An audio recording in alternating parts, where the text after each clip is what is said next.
नमस्कार, आप देख रहे हैं सी न्यूज भारत में आपके साथ उदयश्री श्रीवास्तव। वक्त हो गया है मध्य प्रदेश बुलेटिन का।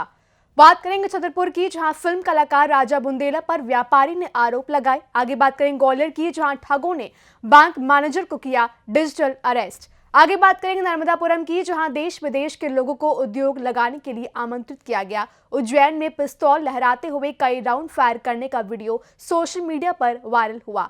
इस बुलेटिन में आगे बात होगी शाजापुर की, जहां डॉक्टर मोहन यादव की उपस्थिति में बस स्टैंड का शुभारंभ किया गया। इन खबरों पर होगी विस्तार से चर्चा।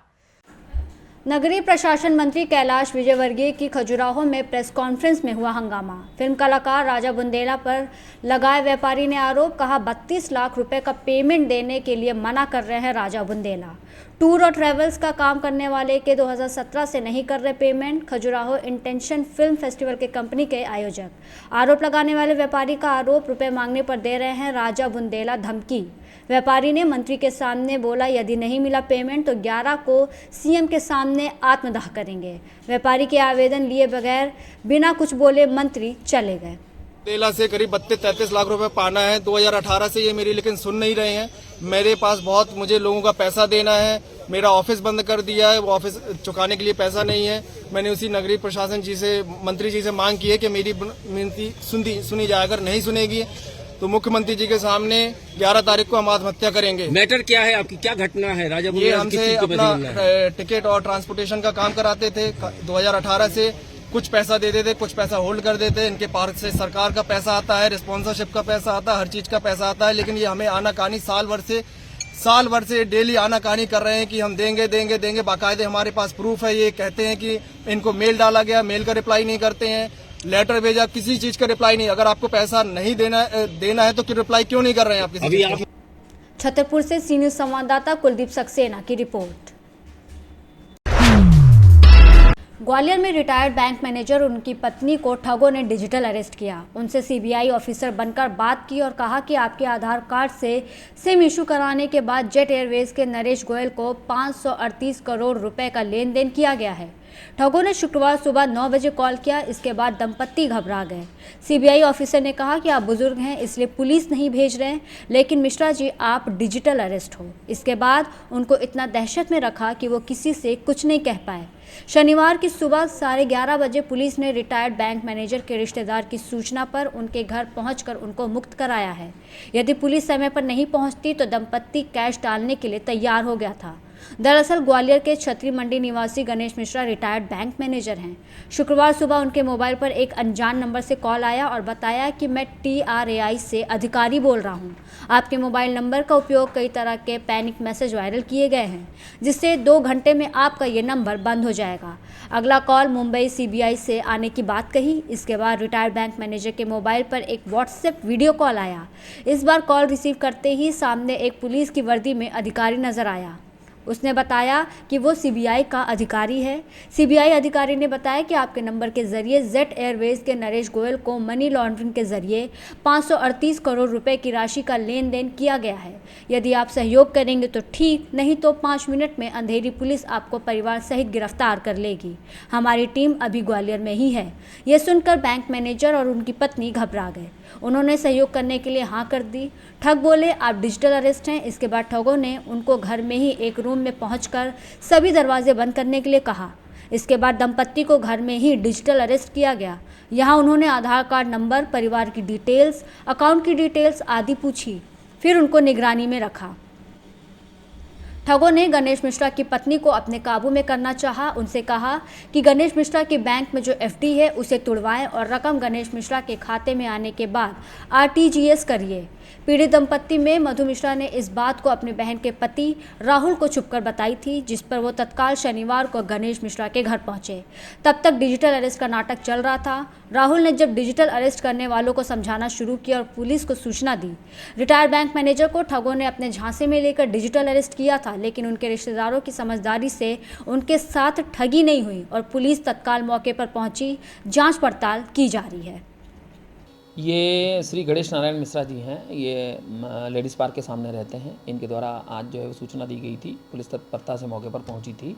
इनके द्वारा बताया गया है कि इनको जो है डिजिटल अरेस्ट किया गया था। कल सुबह 9:15 बजे इनके पास एक अननोन नंबर से फ़ोन आया था। उनके द्वारा बताया गया है कि हम CBI जो है मुंबई ब्रांच से बोल रहे हैं। उसके बाद अन्य 2-3 लोगों से और बात कराई इन्होंने और कंटिन्यू इनको बोला गया है कि आप जो है मनी लॉन्ड्रिंग के केस में आपको अरेस्ट किया जा रहा है। इसके पहले जो है वो सारे जो फेक कॉल आया था उनने इनसे और बेसिक जानकारियाँ ले ली थी, जिसमें उन्हें ये पता चला था कि ये वृद्ध हैं और उनके द्वारा ये बताया गया चूँकि आपके वृद्ध हो और आपके पैर में चोट लगी हुई है, इसलिए हम आपको जो अरेस्ट वारंट जारी नहीं कर रहे हैं, डिजिटल अरेस्ट कर रहे हैं।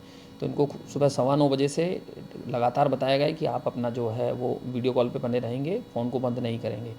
यहाँ तक कि रात में भी इनका जो है फ़ोन चालू रहा और इनको जो है उनके बैंक के अकाउंट के सारे पैसे जो हैं वो ट्रांसफ़र करने के लिए बताया गया था।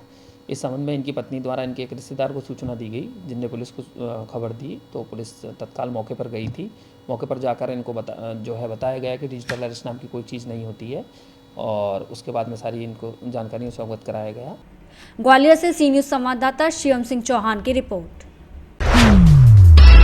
नर्मदापुरम जिले में शनिवार 7 दिसंबर का दिन इतिहास के पन्ने में स्वर्ण अक्षरों में लिखे जाने के लिए अग्रसित हो रहा है और हो भी क्यों ना, ये जिले के लिए बड़े ही सौभाग्य का दिन माना जाएगा, जिसमें देश विदेश के लोगों को नर्मदापुरम जिले में उद्योग लगाने के लिए आमंत्रित किया गया। वहीं दूसरी ओर निवेशकों को आकर्षित करने के लिए नर्मदापुरम में रीजनल इंडस्ट्री कॉन्क्लेव का आयोजन किया गया है। IIT परिसर में आयोजित कॉन्क्लेव के एग्जीबिशन हॉल में रक्षा मंत्रालय द्वारा एक स्टॉल लगाया गया है, जिसमें ऑर्डिनेंस फैक्ट्री के अधिकारियों द्वारा कॉन्क्लेव में आने वाले देशी और विदेशी मेहमानों, अधिकारियों, उद्योगपतियों को गोला बारूद से जुड़ी जानकारी दी जा रही है। नर्मदापुरम जिले की इटारसी तहसील में स्थित इस ऑर्डिनेंस फैक्ट्री में तीनों भारतीय सेनाओं के लिए गोले बारूद बनाए जाते हैं। यहाँ बने गोला बारूद विदेशों में भी निर्यात किए जाते हैं। ऑर्डिनेंस फैक्ट्री के junior workers manager Pankaj Singh Chauhan ने बताया कि हम भारत के तीनों सेनाओं, थल सेना, जल सेना और वायु सेना के द्वारा इस्तेमाल किए जाने वाले तीनों कैलिबर के गोला बारूद बनाते हैं, जिसमें AK-47 राइफल, बोफोर्स तोप से लेकर आकाश और पिनाका जैसी मिसाइलों के द्वारा इस्तेमाल किए जाने वाले गोला बारूद शामिल हैं। उन्होंने कहा कि भारतीय सेना के अलावा अमेरिका, इजराइल, वियतनाम जैसे कई देश हमारे कस्टमर्स हैं और अभी वियतनाम दूतावास के कुछ अधिकारी आए जिन्होंने उनसे गोला बारूद के लिए संपर्क भी किया है। इसके अलावा भी कई इंस्टॉलमेंट निवेशकों के लिए आकर्षक का केंद्र बन रहे हैं। ऐसे कुल 60 इंस्टॉलमेंट लगे हैं। ये जो प्रदर्शनी लगाई गई है, क्या क्या चीज़ है, इसके बारे में थोड़ा बता दीजिए।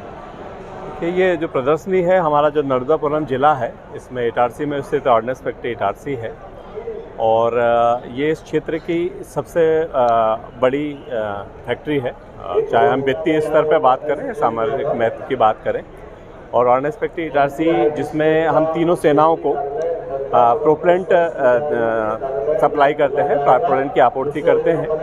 इसमें मैं आपको बताना चाहूँगा कि आप तीनों कैलिबर का प्रोपेलेंट का निर्माण करते हैं, जिसमें small arms 5.56 INSAS AK-47 7.62 rifle, उसके प्रोपेलेंट का निर्माण होता है। मीडियम कैलिबर की यदि मैं बात करूँ तो 155 mm बोफोर्स, जो कि काफ़ी प्रचलित रहा है कारगिल के समय से, उसका भी जो प्रोपेलेंट है वो ऑर्डिनेंस फैक्ट्री इटारसी बनाती है। इसके अलावा जो लार्ज कैलिबर की बात करते हैं तो आकाश मिसाइल, जो कि पूर्णतः स्वदेशी मिसाइल है। इसके अलावा RZ-61 पिछोरा मिसाइल, जो कि हमारे इंडियन एयरफोर्स उसका उपयोग करती है। और पिनाका, जो कि मल्टी वेलर रॉकेट सिस्टम है, जिसका हम उपयोग करते हैं, जो कि ट्रक पे माउंट होती है और एक साथ 12 मिसाइल इसको हम फायर कर सकते हैं। नर्मदापुरम से सी न्यूज़ संवाददाता संतोष सिंह चंदेल की रिपोर्ट। 8 दिसंबर को विशेष अतिथि के रूप में जिला शाजापुर मध्य प्रदेश आए डॉक्टर मोहन यादव की उपस्थिति में नए बस स्टैंड का शुभारंभ किया गया, जिसमें देवास शाजापुर सांसद महेंद्र सिंह सोलंकी, शाजापुर विधायक अरुण भीमावत, नगर पालिका अध्यक्ष प्रेम जैन, उपाध्यक्ष संतोष जोशी और मध्य प्रदेश शिक्षा मंत्री इंदर सिंह परमार भी मौजूद रहे। शाजापुर से सी न्यूज़ संवाददाता यूसुफ खान की रिपोर्ट। बरनगर तहसील के ग्राम बलेडी में गौतमपुरा रोड पर मोगिया समाज के लोग निवास करते हैं। यहां पर ग्राम चिचौड़िया के रहने वाले गुर्जर समाज के लोगों ने अचानक लकड़ी और पिस्तौल से हमला किया, घटना का वीडियो तेजी से वायरल हो रहा है, जिसमें गोली चलने की आवाज़ सुनाई दे रही है। पिस्तौल लहराते हुए कुछ लोग दिखाई दे रहे हैं। एसडीओपी महेंद्र सिंह परमार बड़नगर ने घटना की जानकारी देते हुए बताया कि मोगिया समाज के लोग बोरिंग में से पानी की मोटर निकालने का काम करते हैं। इसी को लेकर कुछ दिन पूर्व ग्राम चिचोड़िया मोगिया समाज के लोग पहुंचे थे और गुर्जर समाज के लोगों से इनका विवाद हुआ था, ऐसा पुलिस द्वारा बताया गया। इसके बाद आज सुबह गुर्जर समाज के लोग मोगिया समाज के ग्राम बलेड़ी स्थित घर पहुंचकर विवाद करने लगे, जिसका वीडियो सोशल मीडिया पर तेजी से वायरल हो रहा है।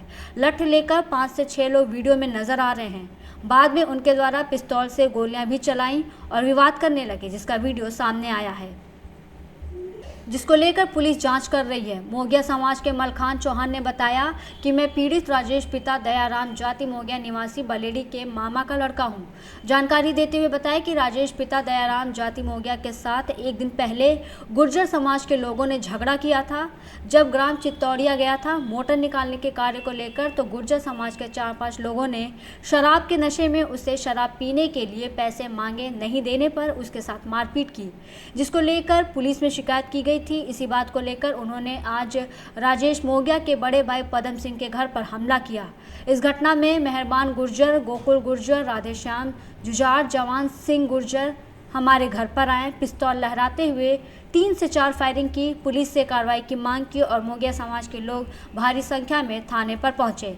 सूत्रों के अनुसार जानकारी मिली है कि राजेश पिता दरियाव सिंह उज्जैन के अस्पताल में भर्ती हैं, जहां उसका उपचार चल रहा है। पुलिस ने इस पूरे मामले में कार्रवाई की बात कही है। क्या घटना घटी बलेड़ी में आज?